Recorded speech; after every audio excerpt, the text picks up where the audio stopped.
Assalamu alaikum. I am Akter Hossain, assistant teacher of JDM Gov High School, Kamarkhand in Shirazganj. Today, I am going to take a class on completing sentence. Already, I have taken a class on completing sentence tutorial 1. In tutorial 1, I have discussed about the use of gerund. Inshallah, today I will take a class use of infinitive.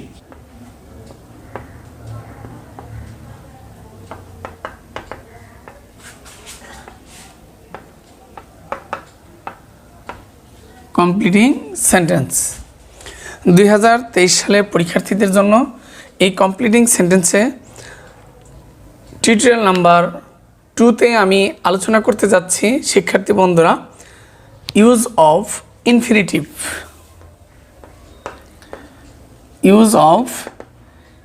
Infinitive okay at first আমাদেরকে জানতে হবে ইনফিনিটিভটা কি two plus verb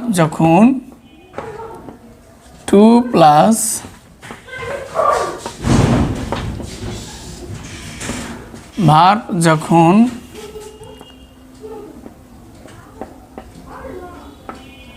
সেন্টেন্সে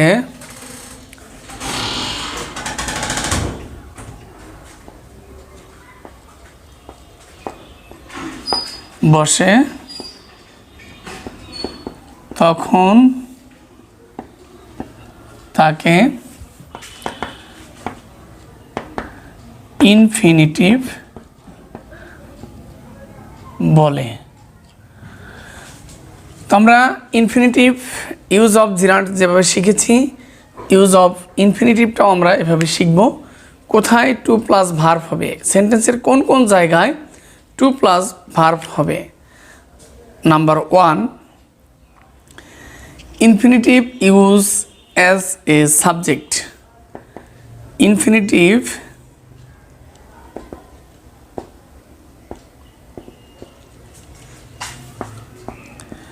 use as a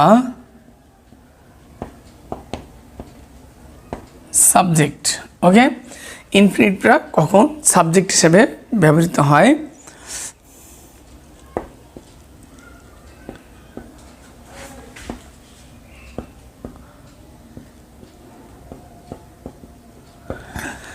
is good for health.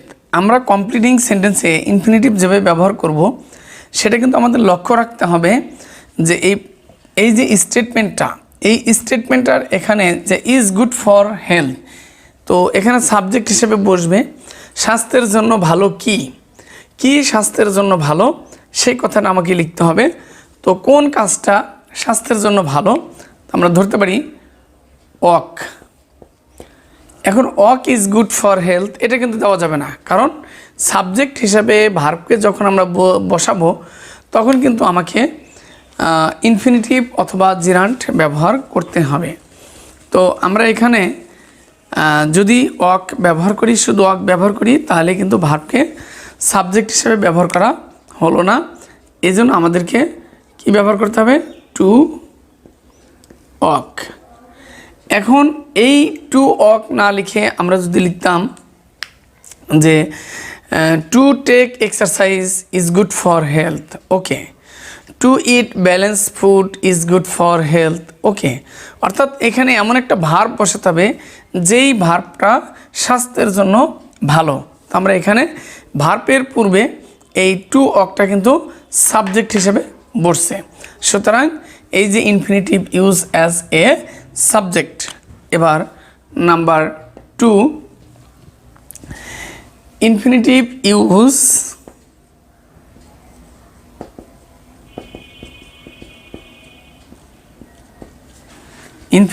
Use as a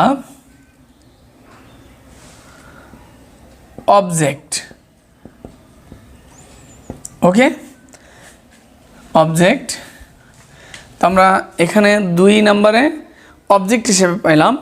তো object হিসেবে আমাদেরকে লিখতে হবে the sun is about to set, সূর্য প্রায় অস্ত যাচ্ছে। তাহলে এখানে আমরা ভার্বের পরে প্রিপোজিশনের পরে বসছে, এই জন্য infinitive use as a object. আমরা এটা প্রিপোজিশনের অবজেক্টও বলতে পারি অথবা ভার্বের অবজেক্ট আমরা বলতে পারি। তো আমরা 2টা বিষয় পেলাম, যে infinitive use as a subject, infinitive use as A object.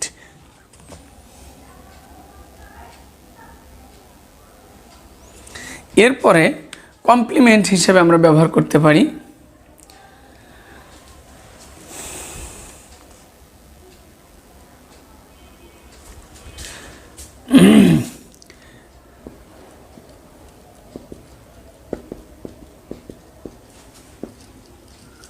use as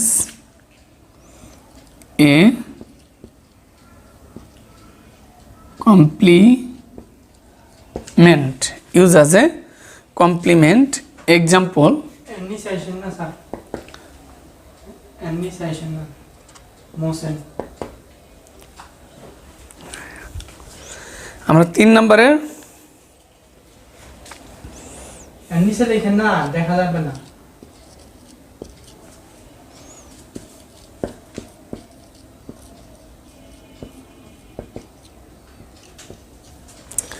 two see is to believe. তো এখানে এই বিলিভ টু বিলিভটা কিন্তু কমপ্লিমেন্ট হিসেবে ব্যবহৃত হয়েছে। অ্যাজ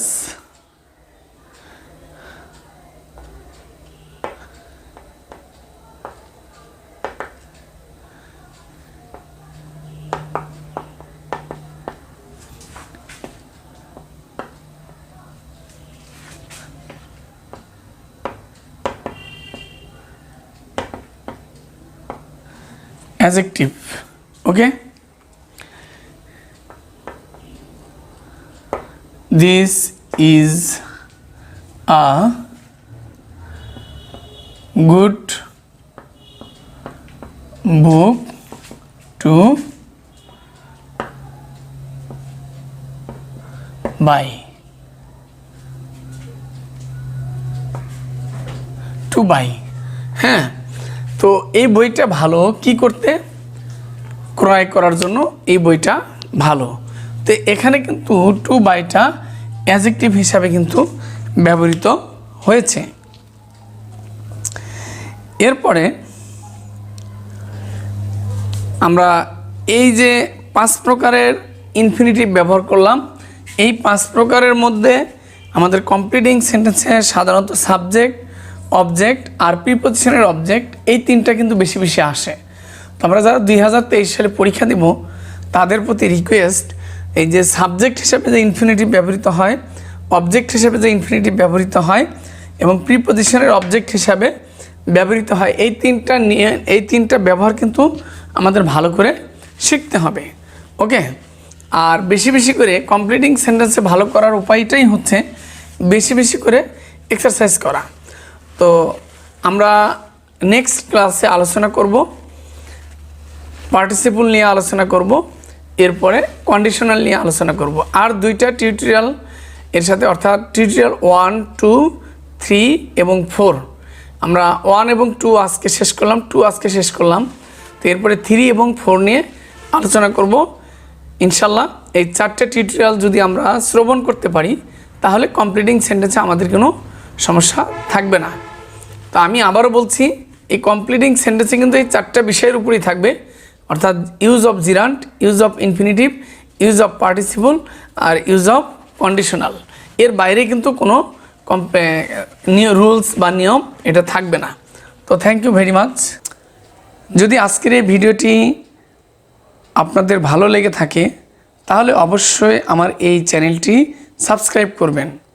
পরবর্তীতে ভিডিও ও নোটিফিকেশন পাওয়ার জন্য পাশে থাকা বেল আইকনটি অবশ্যই ক্লিক করবেন, যাতে করে ভিডিওটি আপনি সবার আগে পেয়ে যান।